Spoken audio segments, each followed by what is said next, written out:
Y'all see? Getting the seats cleaned out in the DTS. Got my guy hooking me up. He said he know how to do this in a spliffy, so we're gonna see what he got going. He actually did my my Malibu I had. Cleaned my seats and carpets out in it, so we're getting everything cleaned up. Right now, before we go home, start on the brome. I gotta get my highs and lows in the brome done. What you got in that spray bottle? What's that? Some mixed up sauce. Yeah, he made his own little cleaner that we're gonna use. He said when it's done, I'm gonna show y'all what it look like when it's done. He said it's gonna be perfect when it's done. I wanna see it, cause he got a technique I ain't seen before. It's working though. Cleaning out the seats, getting them all clean. Yeah, y'all see. Cleaning the DTS up. I'm gonna probably daily drive this thing for a little while. It drives really, really nice. AC bowls ice cold. I'm gonna tint the windows. That way I ain't gotta really worry about, everybody staring at me because it's a fish bowl right now. We're gonna definitely clean the headlights, get them cleaned up. Probably get some 2000 grit sandpaper and some polish, sand them out, get them done. So I have this one. I gotta get my Camaro cleaned up, my Escalade cleaned up, and the brome all shined up this weekend. I'm trying to shoot a YouTube intro for my channel. I've been needing one for a while, but I just ain't had a lot of time to really get into it to do one. So I'll probably try to shoot one once we get this car finished up and cleaned up, because I really, really am starting to enjoy this car. Great purchase, man. Y'all ever unsure about a purchase, don't purchase it. Unless you are very mechanically smart with these cars or understand how stuff works, I advise you never buy a car that says it has an issue, because 90% of the time they just trying to get rid of it and the issue is 10 times bigger than what it is. But this one, the issue was, like I said, less than 40 bucks and it's back on the road. So we gonna let him finish cleaning this up and show y'all what it looked like once he get everything polished out on it. And then we gonna go home, start working on this brome, try to get the dash speakers and the rear deck speakers in, and try to get my amp tuned. That way it'll be good, because I'm probably drive it this weekend a little bit, get it cleaned up. Yeah, so we'll cut y'all back on once we get to the house. So we went ahead and pulled in the shop. Let me show y'all this, man. He did a great job with this carpet.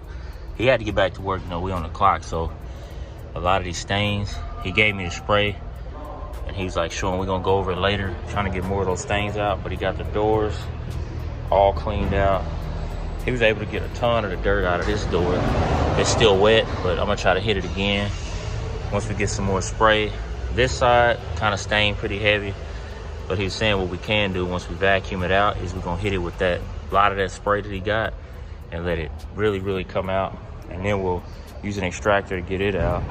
But on this passenger side, man, it really came clean over here. I know it may look crazy on camera, but it's actually really, really clean. We cleaned out the seats, got all the stains out of the seats, the console, that seat, cleaned out the door jambs, all of those. Those look good. Like I said, we done a lot of stuff on it today. Got all that cleaned out. Scrubbed out the seat backs. I still got to do a lot of touching up on some of this stuff because it's gray, and this gray gets dirty real fast. So I'm gonna try to push all the seats forward, get some of the other spots when we get some more cleaner spray. But I don't know where he got that spray from, and he won't tell me, but it works wonders. Right now, I'm gonna get ready to probably go grab a bite to eat before we finish this out. Yeah. Next, like I said, we're gonna clean the headlights, clean those up. Both of those tires are new. We got those put on. I may go to a salvage yard and see if I can find this piece of trim, or I may just leave it. It ain't that big of a deal. It's my daily. But right now, I'm finna go vacuum this out and grab some lunch. So we'll cut y'all back on once we get finished with that. And we gotta go handle the title paperwork. I almost forgot about that. 5 hours later. Man, so it's a whole nother day. I went ahead and got sidetracked yesterday. Went home and got the car, brought it up here so I can get everything done. Spent a lot of time yesterday working on the DTS, so we had to go pick this up today, and then my son had a football game. But these are the new dash speakers we're gonna put in, as well as the new rear 6x9s we're gonna throw in. I gotta get my upper dash panel off, which is easy. It's just a bolt here. You take the vents out, and then the bolt there, one right behind the steering wheel and one in the glove box. So I'll get those out and get this cover off, because I need to get it off anyway, so I can try to get these hooks set back right here from the last guy to get it done. Eventually I'm gonna take this back off and get it rewrapped again. I actually may just leave it off and then take it and get it wrapped, but I'll be on vacation next week in South Florida, so I need to get this done before I go. And also, I seen a formula a guy was saying on try to set the gain on my subs, so I'm gonna start that and see if it works. But right now, I'm gonna get this dash panel off, and then we're gonna start swapping out these 4x6s and then the 6x9s for the rear. And also, I did, because I had another guy in my last video mention, you know, crimping wires and stuff like that, so I had to show I do have the wire crimp tool. Like I said, I'm a technician. I just sometimes forget stuff, and you know, I realize sometimes some stuff can be overkill, but I'm learning with this car audio stuff, it's best to just do it the right way, because connection is everything. So anyway, let me get this dash panel off, and then once I get this dash panel off, we'll go ahead and see about swapping out these speakers. And hopefully the terminal ends have been swapped. If not, I have to figure that out. So let's get that going. So we got that dash panel out. I don't know what this is, but I guess it's like a little trim ring he put in there in his previous. But it has actually these little Pioneers in here, which aren't bad. He had these in there, but we going from those to these big old massive Star. See what happens if I get a little more better sound, because when I get to about 25 on my radio, these distort really, really bad. So they got to come out, and we're gonna throw these in. We're gonna do some connection repair. See if I got any terminals, because he didn't have any terminals on these. He just kind of wired them together like that.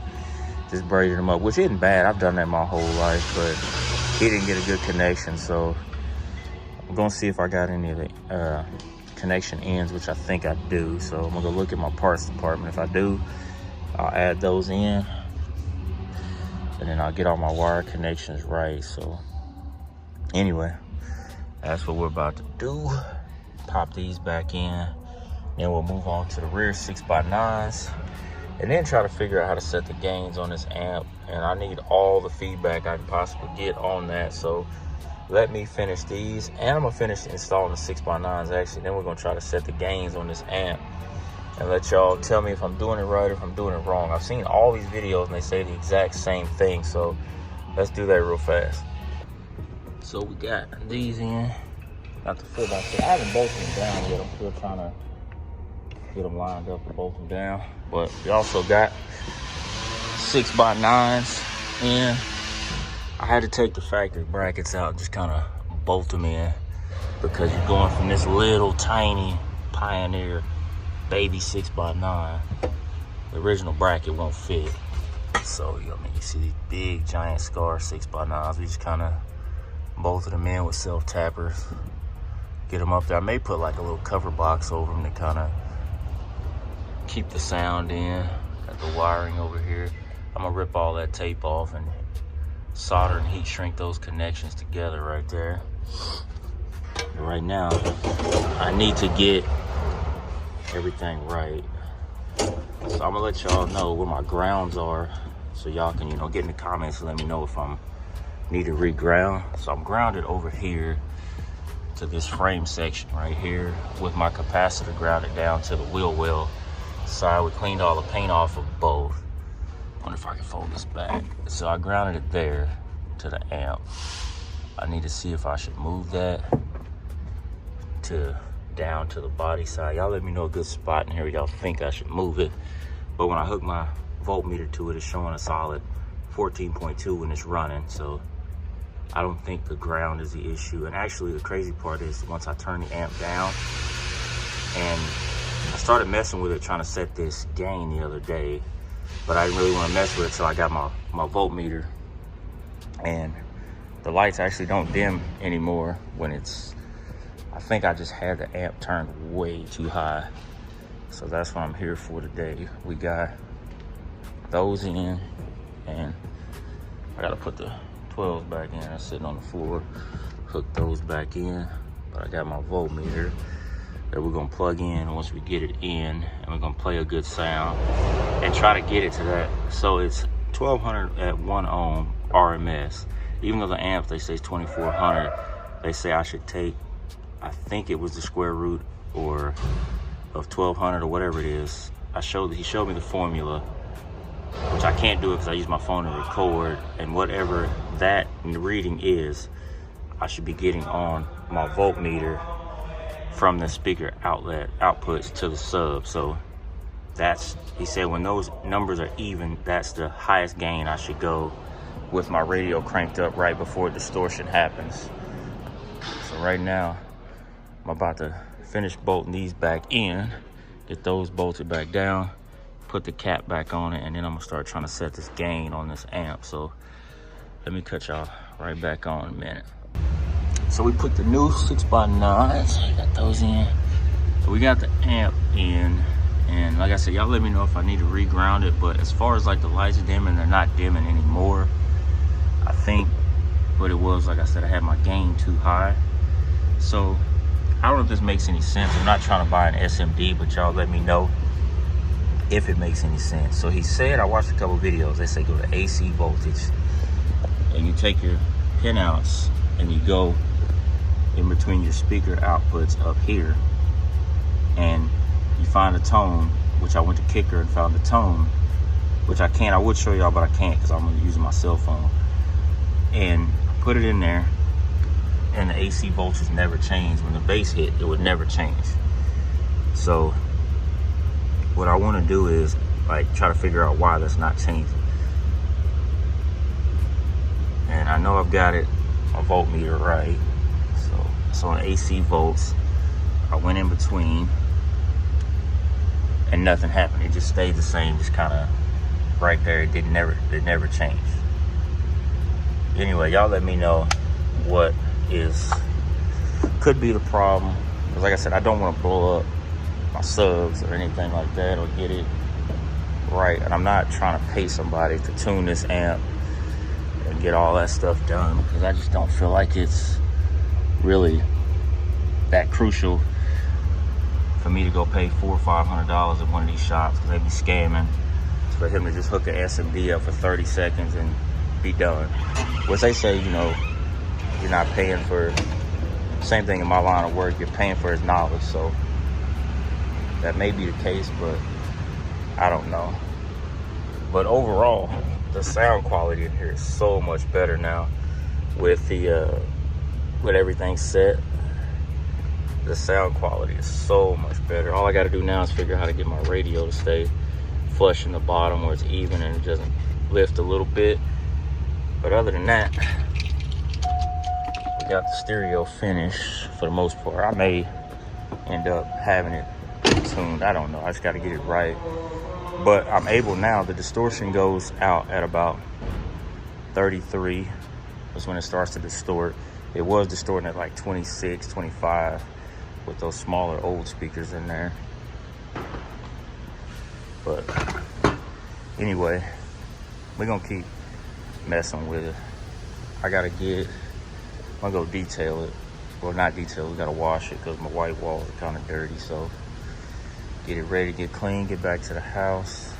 I appreciate y'all for watching the video. Let me know if what I'm doing wrong with this car stereo, or do y'all think it's best to just buy an SMD and then just trying to learn on my own? That way on my next few I can do it. Anyway though, appreciate y'all. We're gonna catch y'all in that next video.